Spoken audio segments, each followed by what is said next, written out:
Hello and welcome to Act 2, Episode 4 with me, Sam, and this is Carly. Hello. Today we thought we would talk about everything character, what that entails, how we get into it, all the different layers that characters bring up. But first, what have you been up to this week, Carly? Anything acting related that you'd like to share with us? What have we been up to this week? Well, we have. Sam and I are both in a play together. Well, an up and coming play. It hasn't started yet, but we had our very first read through with the cast, which was exciting. The play, we can say what the play is, can't we? I think we can. It's 222, A Ghost Story.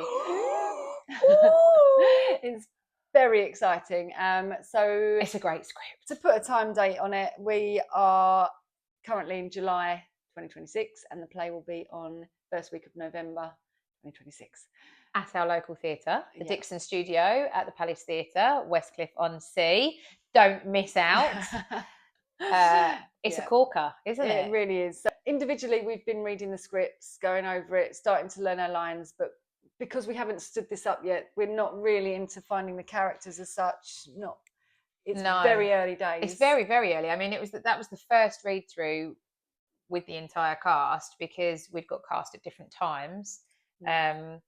And so it was nice to have everyone in the same room. It was, and just put feelers out there, really, isn't it? Yeah. Just reading it, seeing how it sounds out loud. So I think we'll keep you up to date with how those rehearsals are going. Maybe show you a few clips, a few snippets. Yeah, depends what we're allowed to do because of licensing. Absolutely. So, and that's also a little while. We don't start rehearsals until second week. So about a month's time we start rehearsals. So there'll be nothing to show you for a little while. No. But yeah, we'd also have to check what we're allowed to. Yeah, absolutely. To show. What else? Have you been up to anything else, Sam? I did a couple of podcasts this week. Which I will share what they're called and who they are because it's good I can't think of them off the top of my head. I'm really sorry. But I will put the link below if anyone wants to go and take a look at both of them. One was just an interview in general and one was specifically a horror podcast. So they're quite interesting. It's good to share the podcast love. Share the love. Anything else?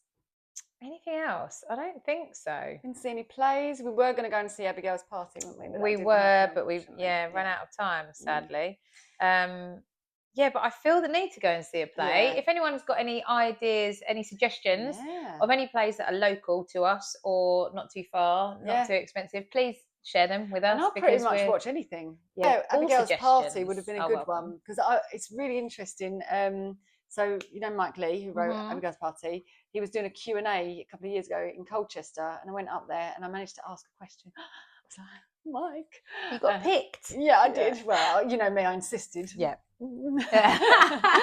And I asked him if he went to see a version of Abigail's Party, would he like to see a different take on what's Alison Steadman's role called? Can't remember her character name. Anyway, would he like to see someone take on how she did that role or something completely different?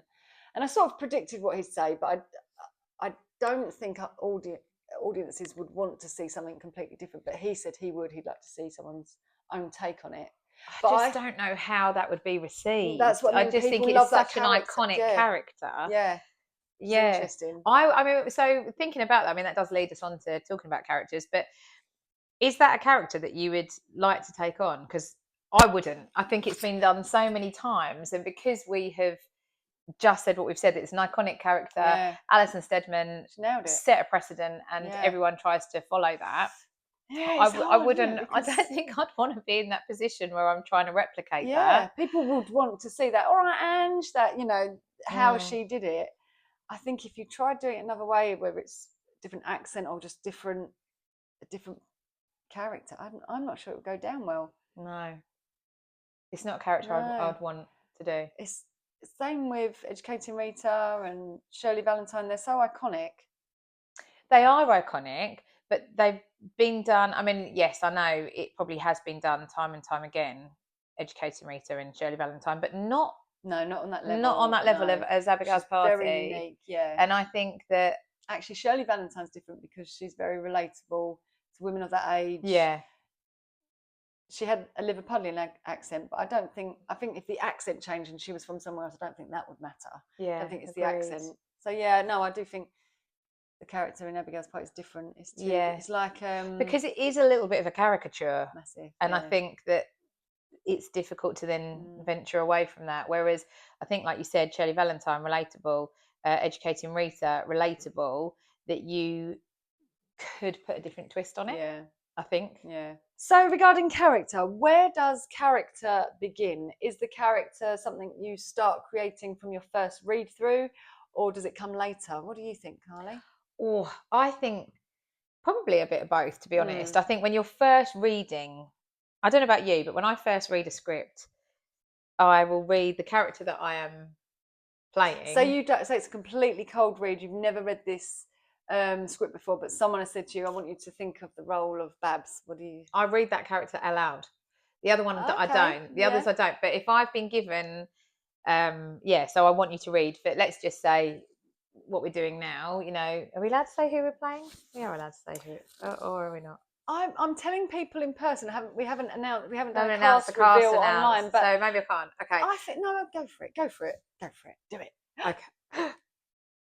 Okay. So when I got the script for 222 and was given the part of Jenny, the first time I read that, or when I was asked to read for Jenny, whatever it was, when I'm reading that script, all of Jenny's lines I read out loud. But you have seen the play twice. I have seen the play twice. And you know Ricky Champ, who was in it in the West End, so you've probably discussed it. So it wasn't a completely cold read. No, but whenever I read, what I'm saying is whatever script I get given, you read out loud. The part that I'm reading for, I read out loud, and I don't read the others. So as soon as I'm reading it that first time, I'm thinking about the character. So even if you don't know even what genre, well, you have, you know, someone said, read this, I've got you in mind for Babs. So you'd start reading out loud, but you don't know if it's comedy or horror. Or, you'd still read it out loud. See where you see where I go with it. Yeah, interesting. And throughout that, the voice might change, the intonation, you know, whatever. Yeah. But so I think I'm thinking about character from the first moment I read it, but that doesn't mean it's being set at all. No, I'm just trying to figure it out, just trying to feel it. I might try that. I think that's a good idea, actually. I read it all in my head and try and have a blank canvas, but you can't help it. And I always find that maybe it's nerves, but the first time I read a script, if someone's got me in mind for a certain part, I can find everyone else's character, but I'm in my head with that one. I'm like, wow, really? Well, so you can instantly see the other characters before you can see yours. One, I think that's like maybe an initial panic, and then things will settle down. But I think, I know how to do that one. I know what they want from that one. I know, I understand the others more first. But maybe reading it out loud is a good tip. I might try that. I mean, I don't know where that came from. I think it's just something I've always done. It just, I think I instantly want to bring that one to life in a different way. Yeah. So, and I will sit and read the script. So all the other lines will be in my head, and then when her lines come, they're out loud. Yeah, and get used to doing it. Yeah, I like that. So do you think the character starts with the words, the physicality, the voice, the costume? Where do you think the character starts? That is quite a tough question. That is, I would say, I think it changes. It looks like you're stroking my leg there. Oh, sorry, I'm not stroking Sam's leg. We've got somebody else with us today. We're joined by Frankie. Hello, Frankie. Hello, just so Frankie. We know that we're keeping things appropriate. Yeah, I'm not a perv. Subtly. I can't say that. You are. She is a perv. I'm keeping that in, Carly. You made your bed. I'm just stroking a lovely little dog.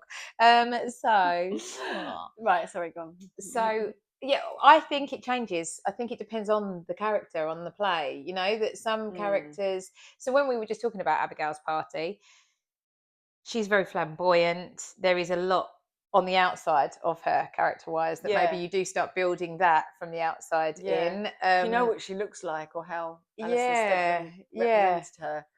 So again, go cold reading. You think you're saying it's different every time. Like, tell me about Alice when you played. Oh my God, you didn't play Alice. Frances in Alice Always. In Alice Always, yeah. How did you pick that? Take her out of the book. that was from within. The character was, it didn't matter to me what she looked like No. or what she was wearing, or even what she sounded like. The voice came later, I think. I was more with her psyche. Inside Out. Yeah. I probably, as an actress, I probably do that more than outside in. I go inside out, I think.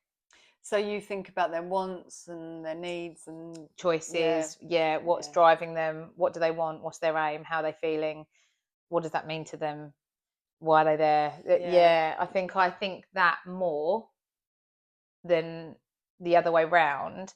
But I do kind of think they gelled together a little bit, because I think that can start, but then I remember when I was in Absent Friends, and there was a pair of glasses that I wore for the character of Marge. Changes it. And as soon as I put those on, my voice came. Really? The voice. I'd got her voice a bit, I think. Can you give us a little? Oh, I don't know if no, I can. is it? How long ago are you talking? A few years ago. You know what I'm like. I'm not very good at holding on to characters. Once they're I gone, play a character and then they go. Don't want to fall out with Carly. So, dead to me. Characters are a little bit dead to me. I'd struggle to find become them. Yeah, it takes me longer than you to let go. Yeah. I'm still like, you do hold on to them. Now Betty, It wasn't even Betty. It's the character that she played. I fucking loved Joan Crawford. Yeah, I loved her. Couldn't let her go. But yeah, so you say I can't remember Betty's voice now. No, I can't remember Joan's. I know that it was sort of a well-spoken American, because she was. had lessons or whatever, but couldn't do it. No. That's what I mean. So I don't know if I can find the voice of Marge. My kids probably could, because I did it a lot at home. They found it funny. Yeah, and Hetty's great. Hetty mimicked me a lot. But with her, yes, I'd got her, and but then once I put those glasses on, and it was funny because the minute I'd walk into rehearsals nearer the time, and I'd just be in my own clothes and everything. And the minute I put those glasses on, I couldn't talk like me. Wow, I was Marge, and so I had to then take them off to because that's a really strong prop then. Isn't that it? Was a strong, and that I don't think that hasn't happened to me really with other characters so much, because it does tend to come from, like, Duet was very, very inside out. I found her really, even with the MS. Yeah, with the physical. The physical came after, definitely. As in, but her. I mean, it was about her therapy session, so it was about her mindset. Yeah. So but what about you then? Do you think it's both? I think it depends on the role. I mean, I feel like the character goes hand in hand with learning the lines. So when I'm learning the lines, I'll try and say them different ways. I'll try different movements with that, and that might sometimes trigger emotions. I was trying to find. It wasn't right, but when we did Fuente Avahuna, I was playing two men, I've mentioned before, and I was down 2 Tree Island walking the dogs, and I tried a limp, and that changed how he was, and then that made me started me thinking. So that made me think of his emotional state. Why has he got a limp? Is he a little bit weak, or is he, was he caused wounded? the limp? Yeah. So I think in that instance, I went with the physical first. The costume, I had to wear a fake moustache. It was very caricature. It was, it was a strange one, but that one, I think the appearance came first and the emotions came second. But I think with Joan Crawford, I got to know her first. Yeah. I got to know her first. So yeah, I think it's different per play. Different per play. I think the context of the play, the genre of the play, but the actual character themselves. Yeah, I think I love having a costume that is different from something that Sam would wear. I would, Yeah, I like. Oh, should I start talking about myself in third person?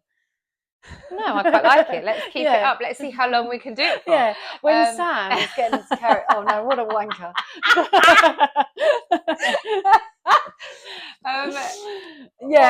Well, the glasses thing I think is really, really interesting, and I think that's something worth exploring.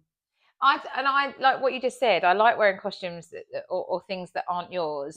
And for Alice, which was the last one we did, there was a lot of stuff that was mine in that. Do you like that? No, I don't like it. And actually, what's weird is that afterwards I struggled to wear it again for a while. Because you get back into character. Because I'm like, whoa, is that me or is that her? And I know that sounds really wanky, but no, you live that life. You do for a while, and I will know that there's the particular dress that I wore at the end. The blue one. Yeah, I really like that dress. And Now you feel like a bitch in it. now, yeah. So I can't wear it, but I know I will. I will get there. I will get back to wearing it, but I have to have a gap. Maybe I have to have a you gap. don't drop the character as much as you think you do. I think Maybe I do, but it's because I box it up and it's all gone. Yeah. So when some of my stuff has come into it, I'm like, ooh, I can't box that up. So if I put a pair of glasses on you now, do you reckon you're going to Marge? Probably.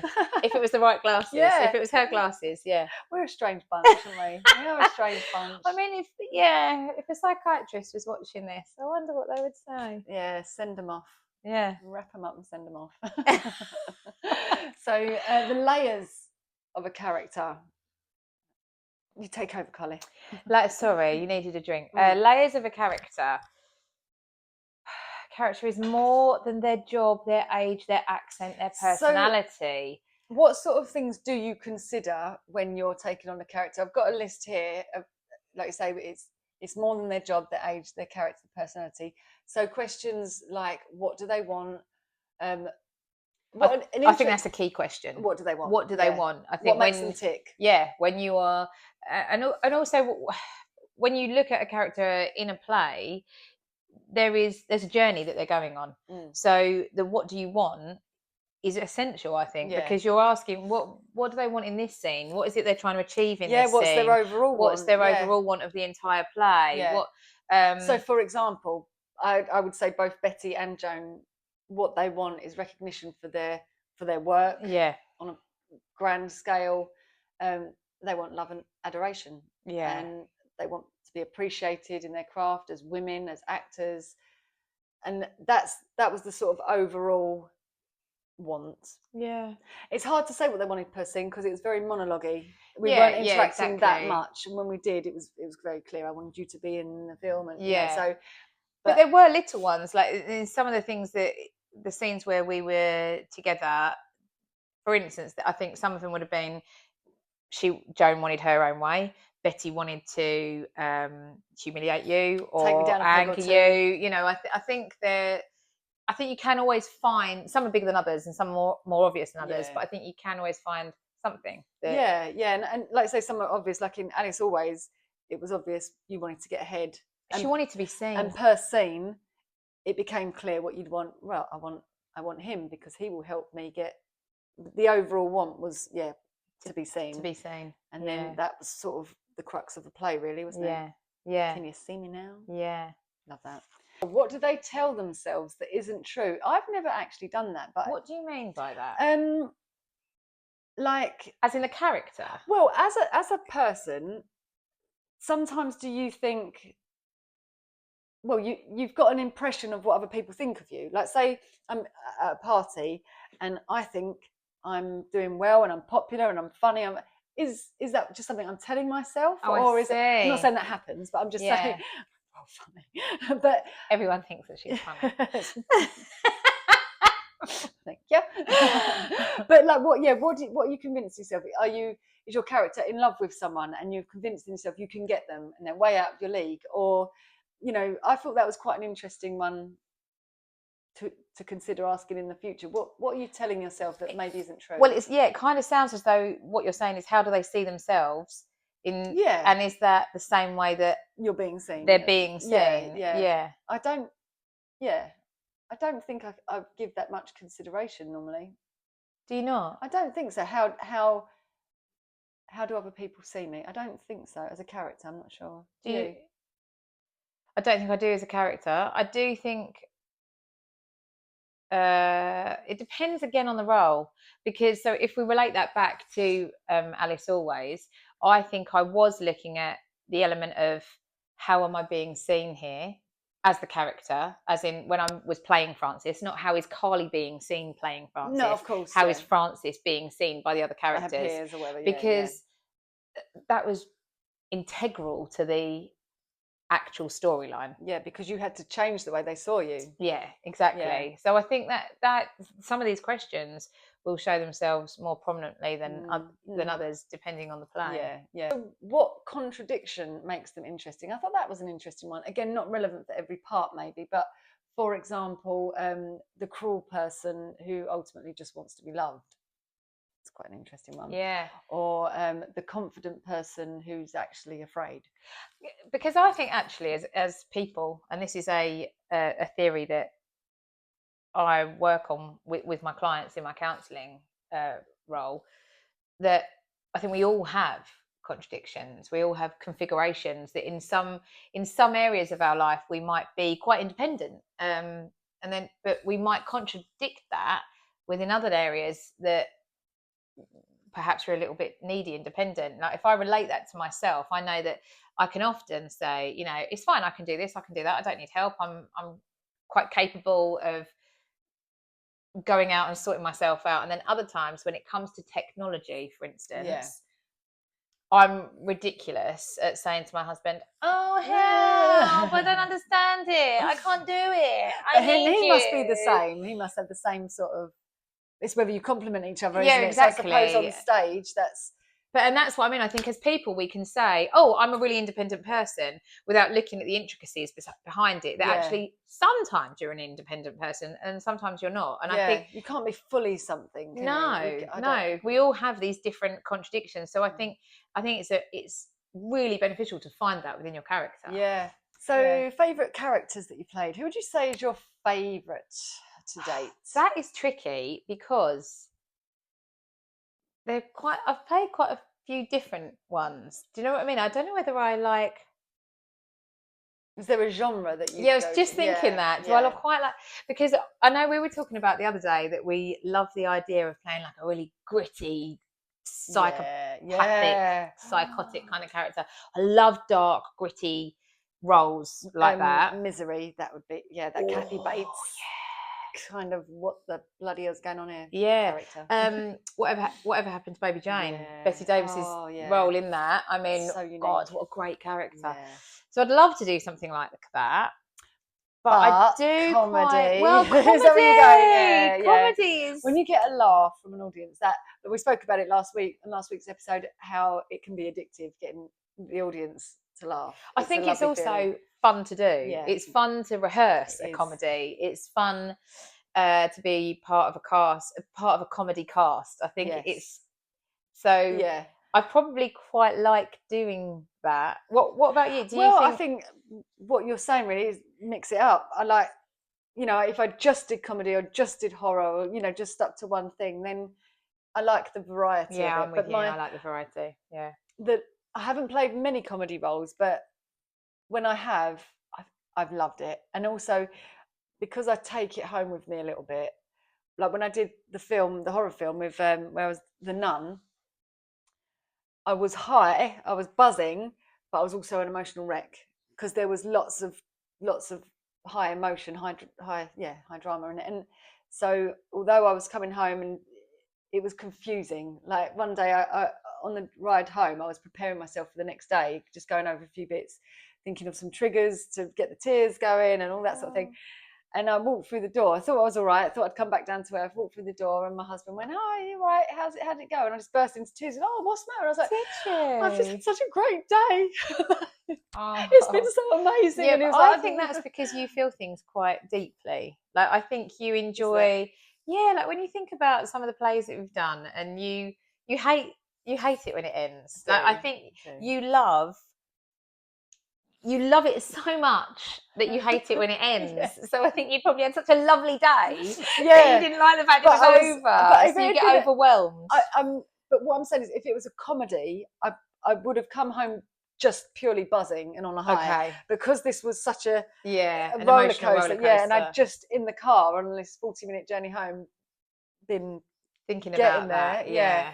So it's quite a confusing ride, but if that's all I did, that sort of high drama, high emotion, I would take it out of you, wouldn't it? Yeah. So I think having a light-hearted one as well to mix it up, I think it's... So actually, really, what you're saying, and I think what I agree with, is that we can't really have a favourite genre because we just love playing characters, and that's what we love about acting, is playing characters. That actually one can be comical, one can be dark, one can be thought-provoking, Is there a character that you've played that you've not liked? And I don't mean not enjoyed, but I mean when you've played the character you thought, oh really, this person's awful. Oh, Frances in I Alice liked Always. her. I liked She her. was.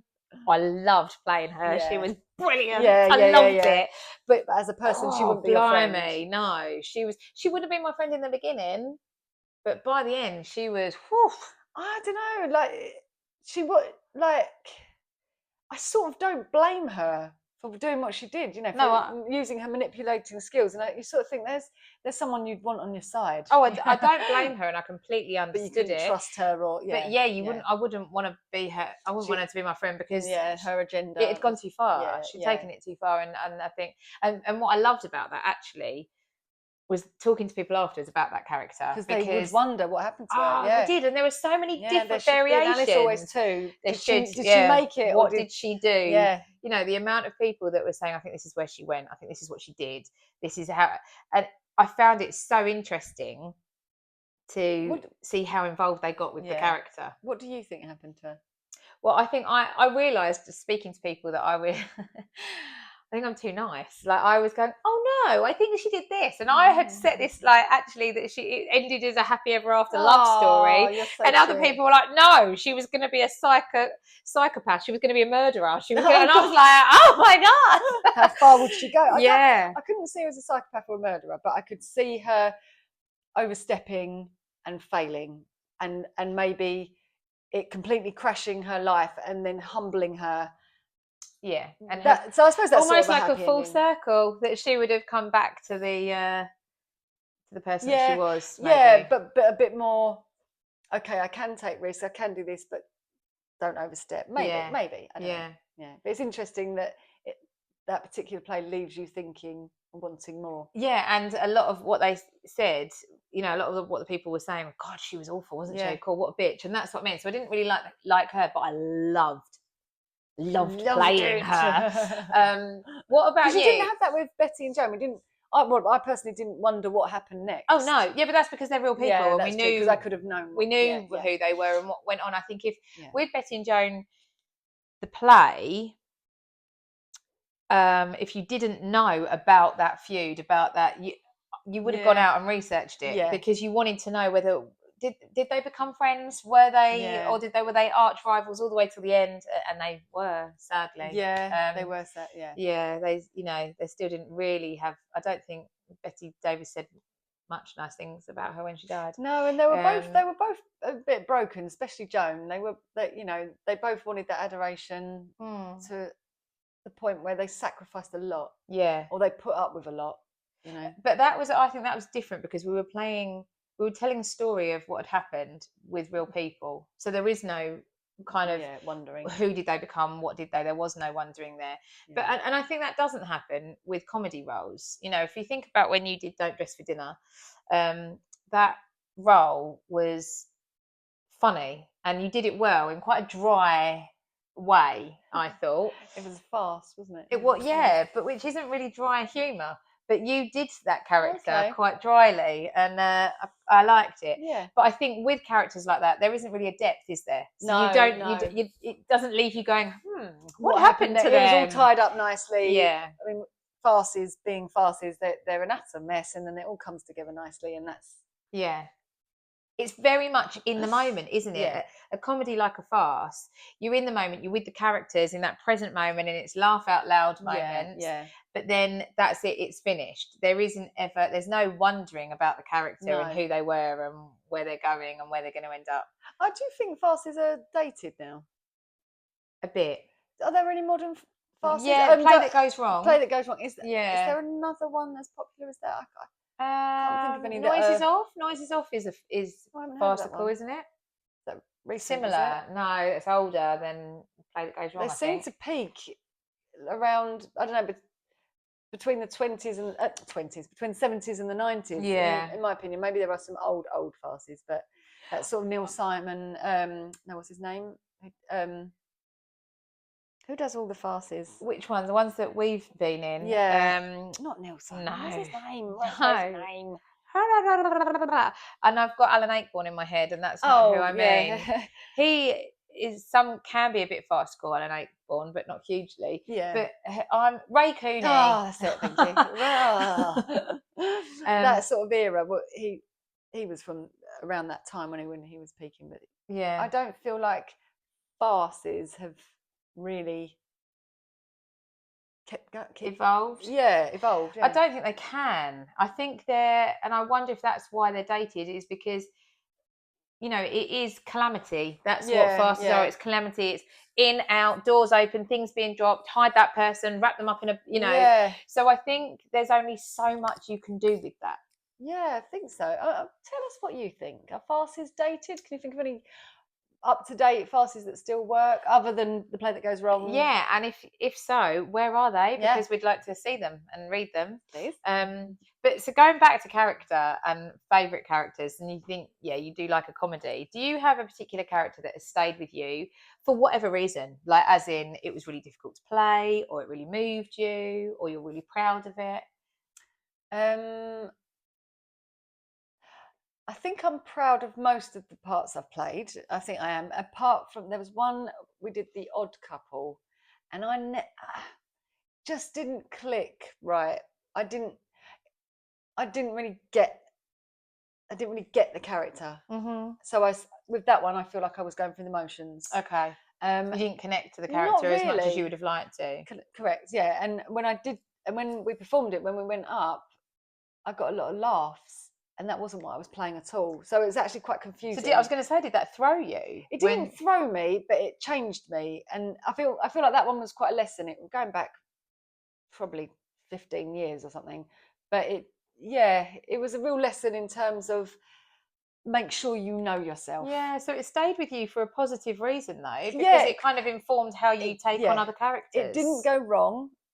It came across well. I got lots of compliments, and the show went well, and the play went well, whatever. But I didn't connect with it. I didn't really know her. Yeah. So yeah, I think that maybe that just happens from time to time. That's the only one that stands out where I just think there was nothing.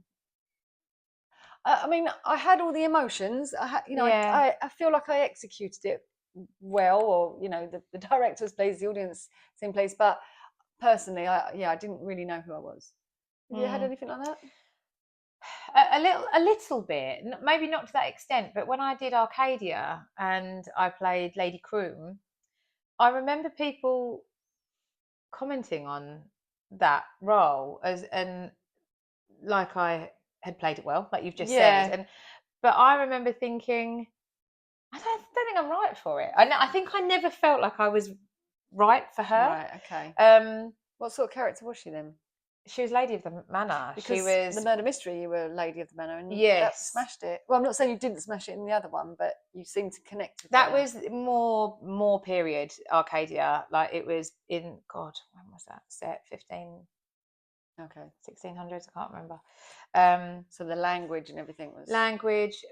Also, I felt like I was suited to a better role, and the person that got that role, I felt was suited better to my role. Okay. But it didn't come out, and so I think there was always a slight lack of connection with me to that character, because I kept thinking a little bit like imposter syndrome. Like I don't think I'm right for her. I don't think I've got her. I don't think, and so yeah, I think it's not that I wasn't proud of what I did, and I did enjoy it. Yeah. It's a lovely play. It's such a beautiful play, but there is probably a bit of a disconnect.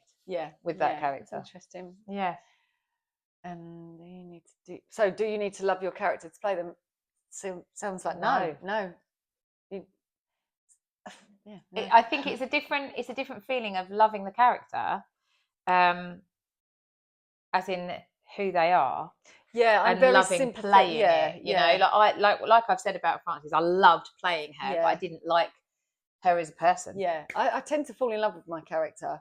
You did with Joan. I did, and I wasn't defensive of her, but I did feel like, because I felt like I knew her, and I did make excuses for her when people would say, "Oh yeah, but she did this or she did that." No, that's not proven, and I think I did that a little bit with Betty though. Yeah, I think when we played Joan Crawford and Betty Davis, I think we both were. I was definitely in Betty camp, and you were in Joan camp. When you talk about the rivalry between the two of them, when we first read the script, our audition, when we were reading, and we read for both of them, didn't we? We played, and at that point, I mean, I think we knew I mean, just look at us. We were suited to Joan and Betty physically.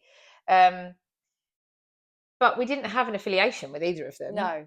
But by the end of that production, I was definitely, I'm Team Betty and you were Team Joan. So, are there any characters that already exist, film, theatre, TV, that you would have loved to play yourself?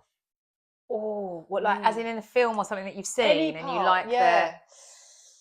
Oh God, yes, probably. I can't think of one to come to mind. Do you have one? I would love to have played the Kathy Bates. I can't think of the character's name. The Kathy Bates character in Misery. That's a really good role. I mean, there's loads of roles that I would have loved to have done, but I think the most perfect role for me, the one that's going to win me my Oscar, hasn't been written yet. Oh, I love that. Yes. Yeah. And me too. Yeah, that. What she said. Yeah. Yeah. Yeah. So some really talented writer out there, would you like to write a film that Sam and I could be in and that we could win Oscars for? Best Actress, Bagsy. I mean, it's fine. I'll take Best Supporting. You know. Yeah, it's still pretty. I'm not gonna. Yeah. And then we'll do another one. And then we'll do a follow-up. Nice. Yes, please. Thank you. Audience question: what role would be your ideal part? Again, film, theatre, TV. Tell us what your ultimate dream role would be. Or if there's a role that you think that you could see us playing. Oh yeah. Oh yeah. Okay. Yeah. Get in touch. Well, join us next week. We will be discussing our previous training and how we. I think it'll be characters extended, as in the training and how that comes into play with how we apply it to playing characters. Any questions? Put them below. Subscribe. Tell your buddies. All the usual. And we shall see you next week. See you later.